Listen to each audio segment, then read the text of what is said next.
ओम शांति। पैसे के पीछे भागने वाले लोग हमेशा दुखी क्यों रहते हैं पैसे के लिए? आज दुनिया में आप देख रहे हैं कि जितने लोग पैसे के पीछे भागते हैं, पैसा कमाने के लिए भागते हैं, उतना ही वो दुखी रहते हैं, उतना ही उन्हें हमेशा कमी बनी रहती है कि उनके पास कम आया है पैसा। तो जितना आप भागेंगे और जितनी अपनी इच्छाएं बढ़ाते जाएंगे, उतना ही आपको कम लगेगा कि अभी कम है। क्योंकि पैसा कमाई जो होती है, पैसे को कमाई बोला जाता है।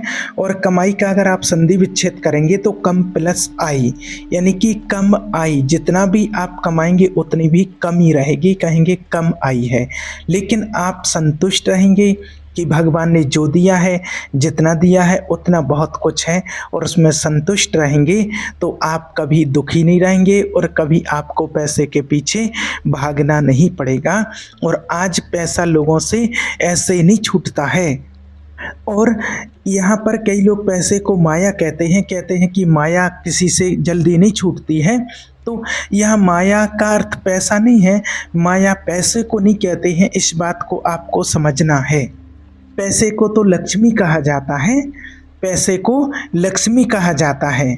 कई लोग पैसे को भी माया कहते हैं। तो पैसे जो कागज का टुकड़ा है उसको माया नहीं कहा जाता है।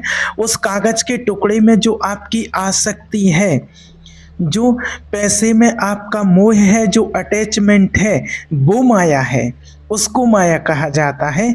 आप आजकल लोग कहते हैं ना कि बाल बच्चे जो भी हैं, बेटा बेटी जो भी सब माया है।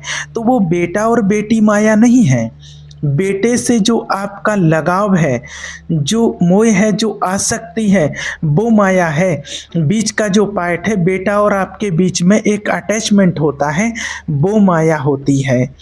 पैसा और आपके बीच में जो अटैचमेंट होता है वो माया होती है। बाकी पैसे को माया नहीं कहा जाता है, पैसे को तो लक्ष्मी कहा जाता है, धन कहा जाता है, उसकी पूजा होती है। इस बात को समझना है। जो छूटता नहीं है, बहुत ज़्यादा मोह होता है, उसको माया कहा जाता है।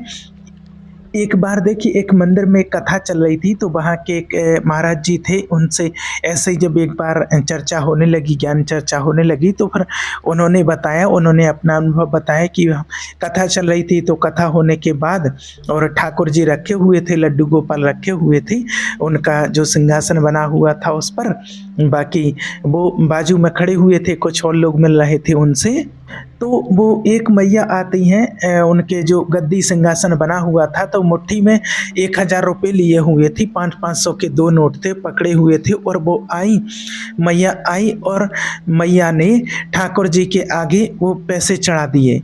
अब वो पैसे चढ़ा दिए और चढ़ा करके फिर तुरंत उठा लिए उन्हें, हाथ में पकड़ लिए फिर से नोट। अब फिर थोड़ी देर तक वो खड़ी रहीं और फिर उन्होंने चढ़ा दिए और फिर फटाफट उठा लिए। अब उन मैया को ये लग रहा था कि वो महाराज जी जो थे वो देख नहीं रहे हैं, अब वो तो देख रहे थे। अब फिर क्या हुआ, तीसरी बार फिर हिम्मत करके, देखो पैसा है ऐसे ही नहीं छूट जाता है किसी से। अब क्या हुआ, तीसरी बार फिर उन्होंने हिम्मत करके, अपना बड़ा दिल करके, दूर थी, फिर वहाँ से 4-6 कदम चली, फिर थोड़ी आगे चली गई, फिर मन वापस लौटी। मन उनके अंदर से ये आवाज़ तो निकल रही है कि थोड़ा सा दान पुण्य तो कर लो, अगर यहाँ आई हो तो थोड़ा दान पुण्य तो कर लो। फिर उन्होंने तीसरी बार उन्होंने रखा, पैसे रखे, और उन 2 नोटों में से उन्होंने एक नोट उठा लिया और एक नोट वहीं रखा रहने दिया, और फिर वो एक नोट लेकर के चली गई। फाइनली तीसरी बार में उन्होंने 500 रुपये छोड़ पाई। मैंने 500 रुपये का उन्होंने वहाँ पर दान कर दिया। मैंने 3 बार छोड़ने, 2 बार पूरा छोड़ा, फिर उठा लिया। फिर तीसरी बार में उन्होंने 1000 रुपये छोड़े और 500 उठा लिए और 500 वहाँ पर रहने दिए। अब एक क्या है, अब इसमें देखिए उनकी गलती नहीं है, पैसे से अपने आप को इतना जोड़ रखा है लोगों ने कि ये माया छूटती नहीं है, इतनी सरल भी नहीं है। ये मोह छूटता नहीं है, ये मोह की रगें छूटती नहीं हैं। अब कई लोगों को देखा होगा आपने, वो कितने बड़े दिल वाले होते होंगे, जो ईश्वर की सेवा अर्थ, जो ईश्वर को समझ जाते हैं कि ईश्वर का कार्य है, भगवान का कार्य के अर्थ, और लाखों रुपए का दान कर देते हैं। और वो कितने बड़े दिल वाले होते होंगे जो लाखों रुपए दान करके फिर उसका कभी बखान नहीं करते हैं, उसको भूल जाते होंगे। कितने बड़े वो दिल वाले होते हैं। तो देखिए, सबसे बड़ा दानी कौन होता है? सबसे बड़े दानी तो वैसे भगवान को ही माना जाएगा, भगवान को ही कहा जाता है कि दानी होते जो इतना हष्टपुष्ट शरीर बना करके आपको दिया है, इसका आपने कोई भगवान को कर्ज नहीं चुकाया है, इसका ऋण नहीं चुकाया है। और इतना अच्छा हष्टपुष्ट शरीर आपको, 2 आँखें, हाथ पैर कान किडनी, आज जो जिनकी आज इतनी वैल्यू है, जिसकी आप कीमत नहीं चुका सकते हो, इतना अच्छा शरीर हष्ट-पुष्ट सुंदर आपको दान में देते हैं।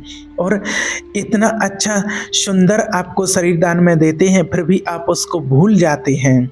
जैसे जब कोई लड़का लड़की का विवाह होता है, फिक्स हो जाता है, तो ऐसे ही आपने देखा होगा, जब एंगेजमेंट होती है तो उसको माना अंगूठी पहनाते हैं एक दूसरे को, लड़का लड़की। तो एक बार एक भाई ऐसे ही मिले, लड़का मिला और वो अपनी अंगूठी पहने हुए था, बढ़िया उसको चूम रहा था। तो उससे पूछा कि भाई क्या हुआ? तो उसने बताया, कल ही मेरी शादी फिक्स हुई है और मेरी जो होने वाली पत्नी है उसने मुझे अंगूठी पहनाई है, तो उसको चूम रहा था। अब नए नए शौक़ होते हैं, नई नई शादी हो रही थी, तो व्यक्ति को अच्छा लगता है। अब उसकी होने वाली पत्नी ने अंगूठी का जो रस्म रिवाज है और उसने पहनाया। तो अब सोचिए, आपकी वो एक अंगूठी को चूम रहा है, जो उसकी होने वाली पत्नी है, जो उसने दी है, उस अंगूठी को वो चूम रहा है। तो देखिए, उंगली दी है भगवान ने, उंगली उसने दी है, इस शरीर उसने दिया है आपको, उसने उंगली दी है आपके लिए, और अंगूठी दी है किसी लड़की ने या किसी लड़के ने। तो अंगूठी को तो चूमा जा रहा है, अंगूठी से लगाव है, और अंगूठी देने वाले को याद रखा, पर उंगली देने वाले को भुला दिया। उंगली देने वाले को याद नहीं किया जा रहा है। अपनी इस हथेली को भी आप चूमा करो कि वाह विधाता, आपने कितने अच्छे हाथ दिए हैं कि मैं सब कुछ उठा सकता हूँ, खा पी सकता हूँ, सब कुछ कर सकता हूँ। एक लड़की की दी हुई अंगूठी को आप चूम रहे हैं, लड़के की दी हुई अंगूठी को चूम रहे हैं, वो ठीक है, अच्छी बात है, लेकिन कभी उस भगवान के लिए भी शुक्रिया किया कहना चाहिए कि उसने इतना अच्छा शरीर दिया है। उंगली दी है, अगर उंगली नहीं होती तो अंगूठी पहनते कहाँ? इस बात के ऊपर कभी विचार किया है आपने? विडंबना देखिए, आप की वस्तु तो याद है, पर जिसने शरीर दिया है उसको भुला दिया है। आप लोगों को जो दिखता है दुनिया में, इस संसार में जो दिखता है लोगों को, बस उसको ही याद रखते हैं। अब जो आध्यात्मिक लोग होते हैं, ज्ञानी लोग होते हैं, उनको क्या दिखता है, आप उस बात पर थोड़ा गौर कीजिए। अगर किसी छोटे बच्चे को, आपने देखा होगा कि कुछ बच्चे ऐसे होते हैं खुश रहते हैं, कुछ बच्चे रोते रहते हैं।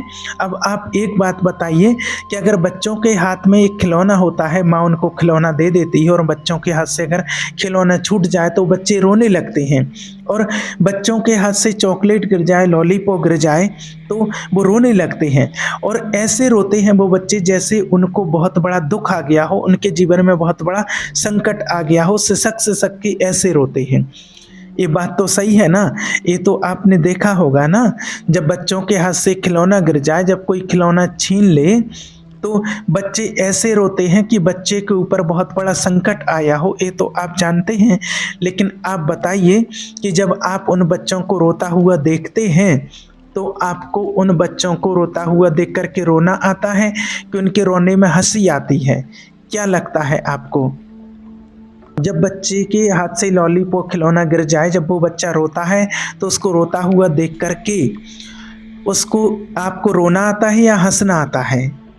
आपको हंसना आता है, क्योंकि आप जानते हैं कि ये फिजूल में रो रहा है, ये बच्चा फिजूल में रो रहा है, उसके रोने का कोई अर्थ नहीं है। और ऐसे ही जब आप बेटा बेटी धन दौलत के लिए जब रोते हैं, यहाँ की सुख सुविधाओं के लिए रोते हैं, कि तो भगवान को भी देख करके हंसी आती है कि ये फिजूल में रो रहा है, ये भी तो खिलौना है, बच्चे के लिए वो खिलौना है बच्चे के लिए वो खिलौना है तो हम इंसान के लिए क्या, जो धन दौलत प्रॉपर्टी, बच्चे, पति पत्नी एक दूसरे के साथ खेल ही तो रहे हैं।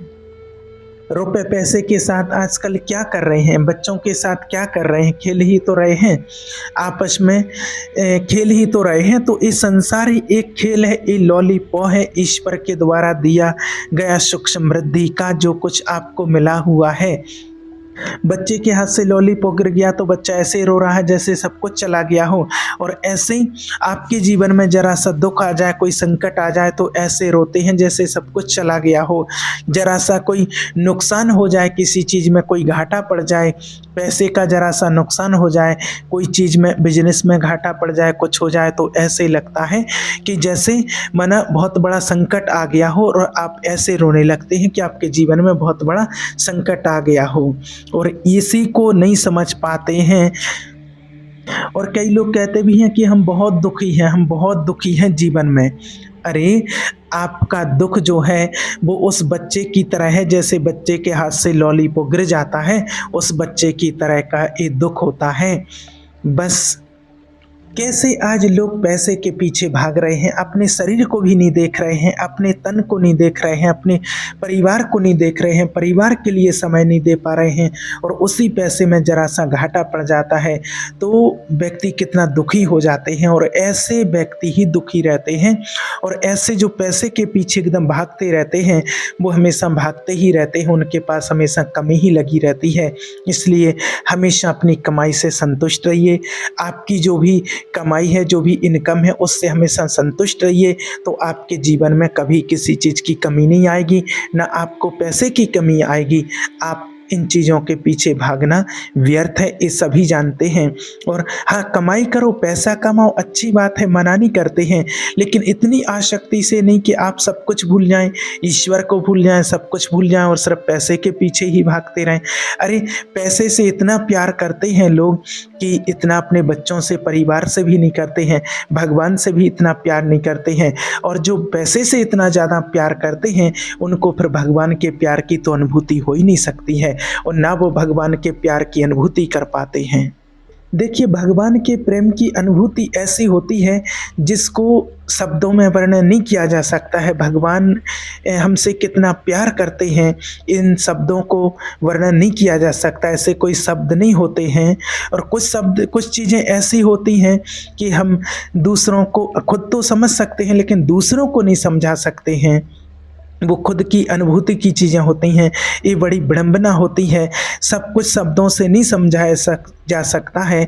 अगर सब कुछ समझाया जा सकता है तो देखिए, अगर कोई माँ है और उसका बेटा कहे कि माँ तुम मुझसे कितना प्यार करती हो, तो माँ कहेगी कि बहुत सारा प्यार करती हूँ।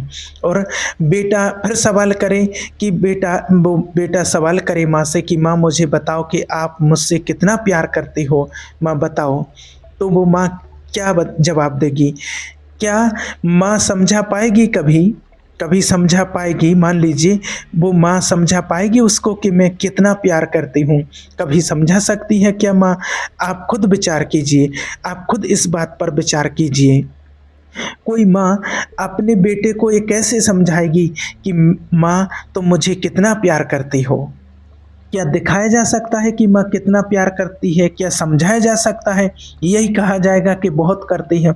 और बहुत शब्द तो बहुत चीज़ों के लिए प्रयोग होता है, बहुत सारा सामान, बहुत सारी चीज़ें इनके लिए प्रयोग किया जाता है। लेकिन जितना माँ बेटे से प्रेम करती है वो समझाया नहीं जा सकता है। आप माँ उसे बता नहीं सकती है कि कितना प्यार करती हूँ, नहीं बता सकती हूँ। ये तो बेटे को अनुभव करना पड़ेगा, और माँ के प्यार को अनुभव करना पड़ेगा। और कई नहीं भी प्यार कर पाते हैं, नहीं भी अनुभव कर पाते हो। बेटे बड़े होकर के माँ बाप से कहने लगते हैं कि तुमने हमारे लिए क्या ही किया है। ये वही बच्चे तो हैं जो माँ बाप के प्रेम को अनुभव नहीं कर पाए, माँ बाप के प्यार को समझ नहीं पाए हैं। इस बात को समझना, कुछ चीज़ें समझाई नहीं जा सकती हैं, अनुभव किया जा सकता है। भगवान के प्रेम को और भगवान के बारे में सब कुछ समझाया नहीं जा सकता है, भगवान के प्रेम को अनुभव किया जा सकता है। भगवान की शक्ति को, भगवान की कृपा को और भगवान के प्यार को अनुभव किया जा सकता है, उसको शब्दों में वर्णन नहीं किया जा सकता है। और जब भगवान से आप कनेक्ट हो जाते हैं तो कैसी अनुभूति होती है वो भी अनुभव ही किया जा सकता है, वो भी शब्दों में बताया नहीं जा सकता है। कितने लोग पूछते हैं कि हम कैसे समझें कि हमारा भगवान से मिलन हो रहा है, भगवान से अनुभूति हो रही है, कैसे वर्णन किया जाए, कैसे समझें हम कि भगवान हमसे मिल चुके हैं, अब भगवान से हम मिल करके भगवान के ध्यान में जा कर के हम भगवान से दीदार कर रहे हैं, अनुभूति हो रही है, उस समय कैसा लगना चाहिए। तो उस समय देखो इस शब्दों से तो नहीं बताया जा सकता है, लेकिन इसके लिए बताया गया है। एक मुनि जी हुए हैं संत, उन्होंने बताया है कि जब हम भगवान से जुड़ जाते हैं, भगवान के प्रेम की अनुभूति होती है, तो उस टाइम पर ऐसे लगता है जैसे किसी माँ का बेटा हो और उस बेटे की शादी ना हो रही हो, बहुत परेशान हो गए हों, उसकी उम्र निकलती जा रही हो और सबके बच्चों की शादी हो गई हो, उसके बच्चे की शादी ना हो रही हो और अचानक से बहुत समय के बाद, बहुत इंतज़ार के बाद उसके बच्चे की शादी होती है, तो माँ कितनी खुश होती है और वो अनुभव करती है कि मेरी बहू आएगी, घर में बहू आएगी, और वो कितनी खुशी होती है और वो खुशी की जो अनुभूति होती है उसको शब्दों से वर्णन नहीं किया जा सकता है। ऐसे ही जब भगवान की अनुभूति होती है, भगवान से प्रेम की अनुभूति होती है, तो वो शब्दों से वर्णन नहीं किया जा सकता है, वो तो कहने वाला ही अनुभव कर सकता है कि भगवान के प्रेम में कितनी अनुभूति होती है, कितनी खुशी होती है। इसलिए पैसे के पीछे ना भाग करके आप परमात्मा की सुखद अनुभूति कीजिए। एकदम पैसा पैसा करते हुए जीवन ऐसे ही निरस नहीं बना देना है। पैसा कमाना है, परिवार के भरण पोषण पालन के लिए आपको कमाना है, लेकिन उसमें इतना आदी नहीं हो जाना है कि आप अपने आप को भूल जाएं, भगवान को भूल जाएं, परिवार को भूल जाएं। ऐसा आपको पैसे में इतनी आसक्ति नहीं करना है। बाकी हाँ, अपने परिवार के लिए, अपने आप के लिए चाहिए तो ज़रूर है। बिना अर्थ के सब व्यर्थ होता है कहा भी जाता है, और आज के आर्थिक युग में पैसे की बहुत आवश्यकता होती है, लेकिन समय समय पर आपको सब कुछ करना चाहिए। परिवार के लिए समय देना, ईश्वर के लिए समय देना और अपने बिजनेस, धंधा, नौकरी के लिए भी समय देना, जिससे हमें पैसा आता है। बैलेंस बना करके चलना चाहिए, तभी आपका जीवन सुखी रह सकता है। ठीक है। ओम शांति।